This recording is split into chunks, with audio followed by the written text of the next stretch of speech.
অষ্টম শ্রেণীর শিক্ষার্থী বন্ধুরা, আসসালামু আলাইকুম। আশা করি তোমরা সবাই ভালো আছো। আজ আমি তোমাদের জন্য বাংলার ষান্মাসিক সামষ্টিক মূল্যায়নের প্রশ্ন এবং উত্তরপত্র নিয়ে এসেছি। তোমরা এখনো যারা চ্যানেলটি সাবস্ক্রাইব করো নাই, নতুন ভিডিও পাওয়ার জন্য তারা চ্যানেলটি এখনই সাবস্ক্রাইব করে নাও। আমাদের প্রশ্নের প্রথমে একটি উদ্দীপক দিয়েছে। এই প্রথমে আমরা উদ্দীপকটি পড়ে নেব। তোমার বিদ্যালয়ের উন্নয়ন বিষয়ক বৈঠক অনুষ্ঠিত হবে।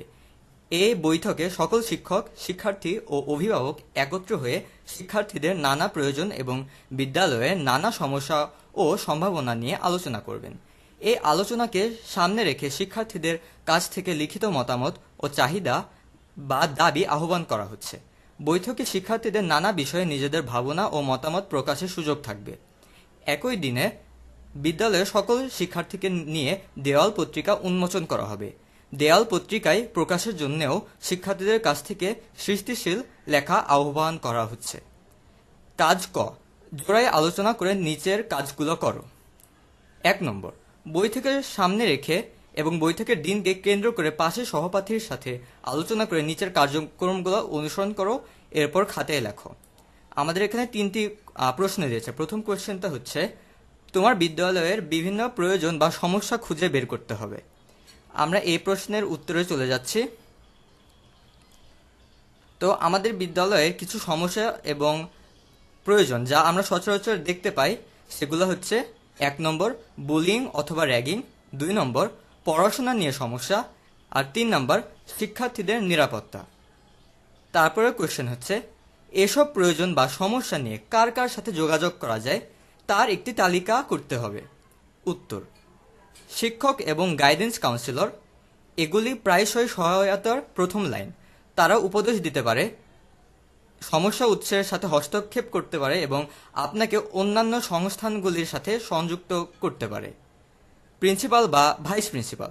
শিক্ষক বা কাউন্সিলর পর্যায়ে সমস্যাটির সমাধান না হলে স্কুল প্রশাসনের সাথে যোগাযোগ করা পরবর্তী পদক্ষেপ। তাদের শাস্তিমূলক ব্যবস্থা নেওয়ার এবং সমাধান বাস্তবায়নের ক্ষমতা রয়েছে। এটা হচ্ছে আমাদের প্রথম কাজের সলিউশন হয়ে গেল। এরপর আমাদের আরেকটা নির্দেশনা দিয়েছে।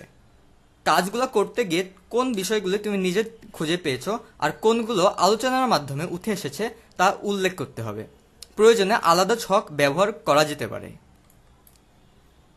এখন এই নির্দেশনার হচ্ছে আমরা একটা উত্তর দেখে নেব। যোগাযোগের মাধ্যম ও উপকরণ কি হতে পারে সেগুলো নির্ধারণ করতে হবে। এটা হচ্ছে আমাদের 2 নম্বর প্রশ্ন। এখন আমরা উত্তরটা দেখে নিই। আমরা দুইভাবে যোগাযোগ করতে পারি। একটা হচ্ছে মৌখিক যোগাযোগ, যেটার জন্য সরাসরি অথবা মোবাইল ফোনে কথা বলতে হবে। তারপর হচ্ছে আমরা লিখিত যোগাযোগের মাধ্যমে কাজ করতে পারি, যেটার জন্য আমাদের প্রয়োজন আবেদনপত্র, বিজ্ঞপ্তি অথবা পোস্টার। এর পরের নির্দেশনায় আমরা চলে যাই। এরপর আমাদের বলেছে যে তালিকা থেকে যে কোনো একটি প্রয়োজন বা সমস্যা নিয়ে 2টি যোগাযোগের নমুনা তৈরি করো। 1 নম্বর, নমুনা 2টির একটি হবে মৌখিক যোগাযোগের এবং আরেকটি হবে লিখিত যোগাযোগের। 2 নম্বর, এই নমুনা 2টি হবে তোমার তালিকার যে কোনো 2জন ব্যক্তিকে ঘিরে। এখন হচ্ছে আমরা এটারও উত্তর দেখে নেব। আমি যেই সমস্যা নিয়েছি আমার তালিকা থেকে বুলিং অথবা র্যাগিং।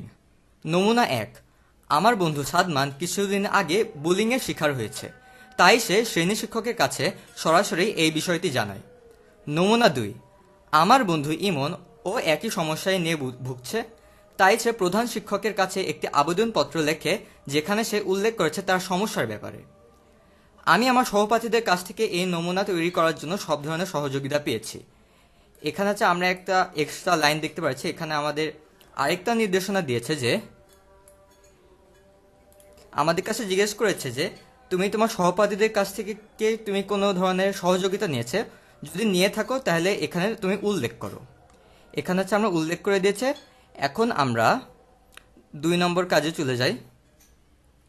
কাজ খ, দেয়াল পত্রিকায় দেওয়ার জন্য রচনা তৈরি করো। রচনাটি তৈরি করতে নিচের নির্দেশনা ও নমুনাগুলো অনুসরণ করো। কাজটি করতে হবে দলগত আলোচনার মাধ্যমে। প্রতি দলে 4 জন করে সদস্য থাকতে হবে। দলের সদস্যরা নিজেদের মধ্যে আলোচনা করে ঠিক করবে কে কোন ধরনের রচনা তৈরি করবে।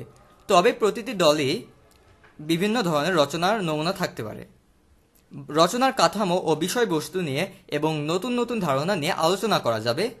নমুনা লেখাটি লেখার আগে দলীয় আলোচনার মাধ্যমে কি কি সিদ্ধান্ত নেওয়া হয়েছে এবং গুরুত্বপূর্ণ বিষয় উঠে এসেছে তা লিখতে হবে। রচনায় নিজের সৃজনশীলতা, পর্যবেক্ষণ ও দক্ষতার প্রতিফলন ঘটাতে হবে। এবং সর্বশেষে যা বলেছে, রচনার একটি শিরোনাম দিতে হবে। নিচে কয়েক ধরনের লেখার নমুনা দেওয়া হলো। এখানে আমরা দেখতে পাচ্ছি এখানে আমাদের 4 ধরনের লেখার নমুনা দেওয়া হয়েছে: বিবরণমূলক লেখা, বিশ্লেষণমূলক লেখা, তথ্যমূলক লেখা এবং কল্পনা নির্ভর লেখা। আমাদের দলের 4 জন হচ্ছে এখান থেকে যে কোনো একটি হচ্ছে সিলেকশন করে তার উপর লিখবে। 4 জন হচ্ছে 4 ধরনের রচনা লিখবে। উপরে যে কোনো একটি ধরন বেছে নিয়ে তোমার বিদ্যালয়ের পরিপ্রেক্ষিতে 200 শব্দের মধ্যে একটি রচনা লেখো। উপরের নমুনা বিষয়বস্তুগুলো ছাড়াও নিজ বিদ্যালয়ে যে কোনো বিষয়বস্তু নিয়ে রচনাটি লেখা যাবে। 2 নম্বর, রচনাটি লেখার পর এটি কেন বিবরণমূলক, বিশ্লেষণমূলক, তথ্যমূলক অথবা কল্পনা নির্ভর তার পিছনে যুক্তি দাও। এখন হচ্ছে আমরা এখানে 4 ধরনের রচনা দেখে নেব। তো আমাদের প্রথম রচনা হচ্ছে আমার বিদ্যালয়। এই প্রথম রচনাটা হচ্ছে বিবরণমূলক। আমার বিদ্যালয়ের নাম হাজী মোহাম্মদ ইব্রাহিম উচ্চ বিদ্যালয়। এটি আমাদের গ্রামের একটি বিখ্যাত বিদ্যালয়। বিদ্যালয়টি গ্রামের কেন্দ্রস্থলে অবস্থিত। বিদ্যালয়ের চারপাশে উঁচু গাছপালা ঘেরা। বিদ্যালয়ের ভবনটি 3 তলা বিশিষ্ট। ভবনের সামনে একটি বিশাল মাঠ রয়েছে। মাঠে নিয়মিত খেলাধুলা হয়। বিদ্যালয়ে অনেক শ্রেণীকক্ষ, একটি লাইব্রেরি, একটি ল্যাবরেটরি, একটি কম্পিউটার ল্যাব এবং একটি প্রার্থনা কক্ষ রয়েছে। শ্রেণীকক্ষগুলো প্রশস্ত ও আলোকিত। লাইব্রেরিতে বিভিন্ন বিষয়ের উপর অনেক বই রয়েছে। ল্যাবরেটরিতে বিজ্ঞানের পরীক্ষা নিরীক্ষার সরঞ্জাম রয়েছে। কম্পিউটার ল্যাবে অনেক কম্পিউটার রয়েছে। প্রার্থনা কক্ষে মুসলিম শিক্ষার্থীরা নিয়মিত নামাজ পড়ে। আমি আমার বিদ্যালয়কে খুব ভালোবাসি। এখানে আমি অনেক কিছু শিখেছি। আমার শিক্ষক ও শিক্ষিকাদের প্রতি আমার অনেক শ্রদ্ধা রয়েছে। আমি আশা করি আমার বিদ্যালয়ে আরও উন্নতি লাভ করবে এবং ভবিষ্যতে আরও অনেক ছাত্রছাত্রীকে শিক্ষাদান করবে। এরপর হচ্ছে আমরা দেখব আমার বিদ্যালয়। এবার হচ্ছে এটা বিশ্লেষণমূলক লেখা। আমার বিদ্যালয় হাজী মোহাম্মদ ইব্রাহিম উচ্চ বিদ্যালয় কেবল শিক্ষা প্রদানের প্রতিষ্ঠান নয়, বরং এটি একটি গুরুত্বপূর্ণ সামাজিক প্রতিষ্ঠান যা আমাদের জীবনে গভীর প্রভাব ফেলেছে। এই প্রতিষ্ঠানটি আমার অভিজ্ঞতা শুধুমাত্র জ্ঞান অর্জনে সীমাবদ্ধ থাকেনি, বরং আমাকে একজন সুগঠিত ও দায়িত্বশীল মানুষ হিসেবে গড়ে তুলতে সাহায্য করেছে। শিক্ষা ব্যবস্থার বিশ্লেষণ। শিক্ষা ব্যবস্থার ক্ষেত্রে আমার বিদ্যালয় ঐতিহ্যবাহী পাঠ্যক্রম অনুসরণ করে। শিক্ষকরা অভিজ্ঞ এবং নিবেদিত প্রাণ। তারা নিয়মিত পাঠদান করেন এবং পরীক্ষা গ্রহণের মাধ্যমে শিক্ষার্থীদের অগ্রগতি মূল্যায়ন করে। তবে শিক্ষা ব্যবস্থায় কিছু উন্নতির সুযোগ রয়েছে। প্রযুক্তির ব্যবহার। প্রযুক্তির ব্যবহারের ক্ষেত্রে বিদ্যালয় কিছুটা পিছিয়ে আছে। কম্পিউটার ল্যাবটি পর্যাপ্ত সংখ্যক কম্পিউটার নেই এবং ইন্টারনেটের সংযোগ সীমিত। আধুনিক শিক্ষা ব্যবস্থায় তাল মিলিয়ে চলতে প্রযুক্তির ব্যবহার বৃদ্ধি করা জরুরি। সহশিক্ষা কার্যক্রম। সহশিক্ষা কার্যক্রমের ক্ষেত্রে বিদ্যালয়ে নিয়মিত খেলাধুলা, সাংস্কৃতিক অনুষ্ঠান এবং বিতর্ক প্রতিযোগিতা অনুষ্ঠিত হয়। এই কার্যক্রমগুলি ছাত্রদের মধ্যে আত্মবিশ্বাস, নেতৃত্বের গুণাবলী এবং সহযোগিতা বোধ বৃদ্ধিতে সহায়তা করে। তবে আরও বৈচিত্র্যমূলক সহশিক্ষা কার্যক্রম চালু করা যেতে পারে। এরপর আমরা দেখব আমার বিদ্যালয়। এবার হচ্ছে এটা তথ্যমূলক লেখা। ভূমিকা। শিক্ষার মন্দির, জ্ঞানের আলোক স্তম্ভ, মানুষ গঠনের কারখানা, এসব বিশেষণই আমার প্রিয় বিদ্যালয় হাজী মোহাম্মদ ইব্রাহিম উচ্চ বিদ্যালয় এর পরিচয় দেওয়া যায়। অবস্থান ও পরিবেশ। আমাদের গ্রামের কেন্দ্রস্থলে অবস্থিত এই বিদ্যালয়টি চারপাশে সবুজের সমারোহে ঢাকা। উঁচু গাছপালায় ঘেরা পরিবেশে পাখির কলরবে মুখরিত হয় এই বিদ্যাপীঠ। বিদ্যালয় ভবন। 3 তলা বিশিষ্ট বিদ্যালয় ভবনটি শিক্ষার্থীদের জন্য আকর্ষণীয়। প্রশস্ত ও আলোকিত শ্রেণীকক্ষ, সমৃদ্ধ লাইব্রেরি, বিজ্ঞান পরীক্ষা নিরীক্ষার জন্য ল্যাবরেটরি, আধুনিক কম্পিউটার ল্যাব এবং মুসলিম শিক্ষার্থীদের নামাজের জন্য প্রার্থনা কক্ষ সবকিছুই রয়েছে এই বিদ্যালয়ে।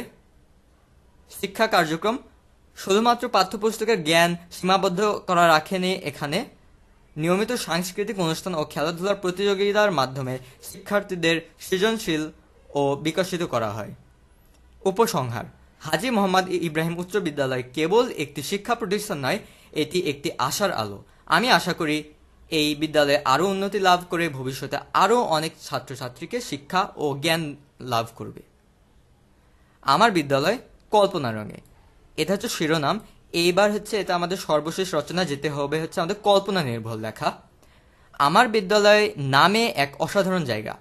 এটি শুধু ইট কাঠের তৈরি ভবন নয়, বরং জ্ঞান, সৃজনশীলতা এবং কল্পনার এক অপূর্ব মেলবন্ধন। এখানে প্রতিদিন নতুন রহস্য উন্মোচিত হয়, নতুন জ্ঞানের দরজা খুলে যায়। বিদ্যালয়ে ভবনটি পুরনো, কিন্তু ভেতর থেকে আধুনিক সুযোগ সুবিধায় ভরপুর। শ্রেণী কক্ষগুলা প্রশস্ত ও আলোকিত, যা যেন জ্ঞান আহরণের জন্য অনুপ্রেরণা জায়গায়। লাইব্রেরিতে রয়েছে অসংখ্য বই, যারা যেন জ্ঞানের অফুরন্ত সমুদ্রে ডুব দিয়ে আমন্ত্রণ জানায়। শিক্ষকরা এখানে শুধু পাঠদানকারী নয়, বরং বন্ধু, দিক নির্দেশক এবং অনুপ্রেরণার উৎস। তাদের মুখে জ্ঞানের আলো ঝলমলে করে। তারা আমাদের মনে জ্ঞানের বীজ বপন করে। প্রতি বছর বিদ্যালয়ে আয়োজিত হয় বিভিন্ন সাংস্কৃতিক অনুষ্ঠান ও প্রতিযোগিতা। এসব অনুষ্ঠানে আমরা অংশগ্রহণ করি, প্রকাশ করি নিজস্ব প্রতিভা। আমার বিদ্যালয় শুধু শিক্ষা প্রতিষ্ঠান নয়, এটি আমার দ্বিতীয় বাড়ি। এখানে আমি শিখি, বেড়ে উঠি, গড়িয়ে তুলি নিজেকে। এখানকার স্মৃতিগুলো আমার জীবনের অমূল্য সম্পদ। এখন আমাদের 4 ধরনের রচনা আমরা দেখে নিয়েছি, আশা করি তোমরা সবাই বুঝতে পেরেছ। এখন হচ্ছে আমাদের এখানে 2 নম্বরে একটি নির্দেশনা দিয়েছে যে এই রচনাটা কেন বিবরণমূলক, বিশ্লেষণমূলক, তথ্যমূলক অথবা কল্পনা নির্ভর, তার পিছনে যুক্তি দাও।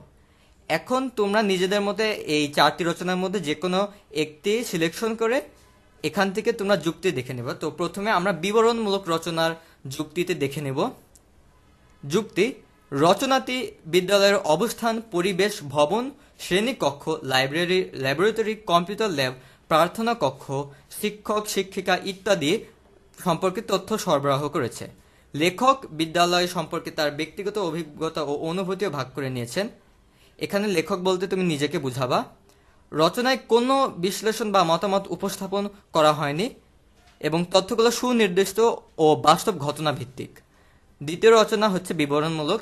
এর পিছনে যুক্তি হচ্ছে এই রচনাটিও প্রথম রচনার মতো বিদ্যালয়ে বিবরণ প্রদান করে, তবে এটিতে শব্দের সংখ্যা কম, প্রায় 190 শব্দ, এবং কিছু তথ্য বাদ দেওয়া হয়েছে। তৃতীয় রচনা, এটা হচ্ছে আমাদের বিশ্লেষণমূলক রচনাটি। যুক্তি: এই রচনাটিতে লেখক বিদ্যালয়ের ইতিবাচক ও নেতিবাচক দিকগুলি বিশ্লেষণ করেছেন। লেখক বিদ্যালয়ের শিক্ষক, শিক্ষার্থী, অবকাঠামো, পাঠ্যক্রম, নিয়মকানুন ইত্যাদি বিষয়ে তার মতামত উপস্থাপন করেছে। লেখক বিদ্যালয়ের উন্নতির জন্য কিছু পরামর্শ দিয়েছেন। চতুর্থ রচনা, এটা সর্বশেষ রচনা, যেটি হচ্ছে কল্পনা নির্ভর। এর পেছনে হচ্ছে আমরা যুক্তি দেখে নেব। বিদ্যালয় ভবন, শিক্ষক, শিক্ষার্থী, খেলার মাঠ, সাংস্কৃতিক অনুষ্ঠান ইত্যাদি বিষয়ে লেখক তার কল্পনা শক্তির প্রয়োগ করেছেন।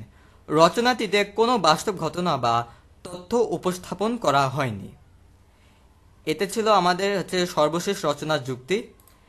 এখন একদম কাজ গ, এটা হচ্ছে আমাদের একটা ইন্ডিভিজুয়াল টাস্ক দিয়েছে। এখানে কি নির্দেশনা দিয়েছে আমরা দেখে নিই। 2টি বাক্যের উদ্দেশ্য, বিধেয়, উদ্দেশ্যের প্রসারক ও বিধেয়ের প্রসারক চিহ্নিত করো। এবং 2 নম্বর, যে কোনো 10টি শব্দের আভিধানের বর্ণানুক্রমে সাজাও। এটার উত্তর আমরা এখন দেখে নেব।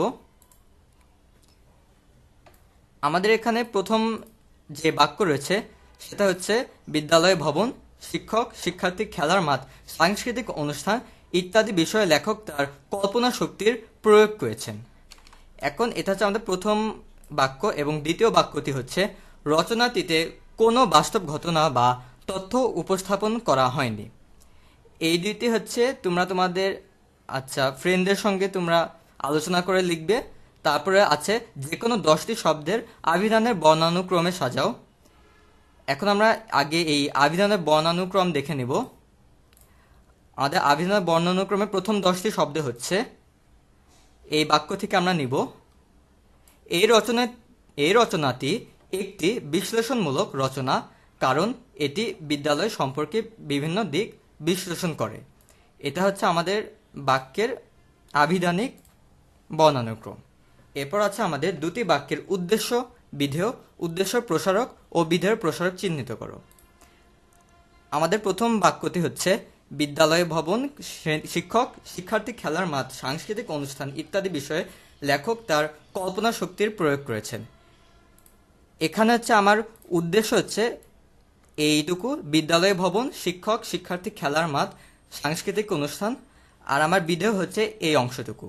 তারপর আমার উদ্দেশ্য প্রসারক হচ্ছে এই অংশটুকু, এই যে বিদ্যালয় ভবন, শিক্ষক, শিক্ষার্থী, আর তারপর আমার বিধেয়ের প্রসারক হচ্ছে এই যে ইত্যাদি বিষয়ে লেখক তার কল্পনা শক্তির প্রয়োগ। এইটুকু হচ্ছে আমার প্রসারকের বিধেয়ের প্রসারক। তারপর আমাদের পরের বাক্য আমরা দেখে নেব। রচনাটিতে কোনো বাস্তব ঘটনা বা তথ্য উপস্থাপন করা হয়নি। এখানে হচ্ছে আমাদের রচনাটিতে এই পার্টটুকু হচ্ছে আমার উদ্দেশ্য, এরপরে হচ্ছে আমার তথ্য উপস্থাপন করা হয়নি, এইটুকু হচ্ছে বিধেয়। তারপর কোনো বাস্তব ঘটনা, এই অংশটুকু হচ্ছে উদ্দেশ্যর প্রসারক, আর বা তথ্য উপস্থাপন এটা হচ্ছে আমার বিধেয়ের প্রসারক। তো এইটাই ছিল আমাদের কাজ গ, আর এই পুরাটাই ছিল হচ্ছে আমাদের এই ষান্মাসিক সামষ্টিক মূল্যায়নের উত্তরপত্র। তো বন্ধুরা, আজকের ভিডিওটি এই পর্যন্তই। যারা চ্যানেলটি এখনও সাবস্ক্রাইব করা নাই তারা প্লিজ চ্যানেলটি সাবস্ক্রাইব করো এবং তোমাদের বন্ধুদের সঙ্গে চ্যানেলটি শেয়ার করো। Thank you everyone.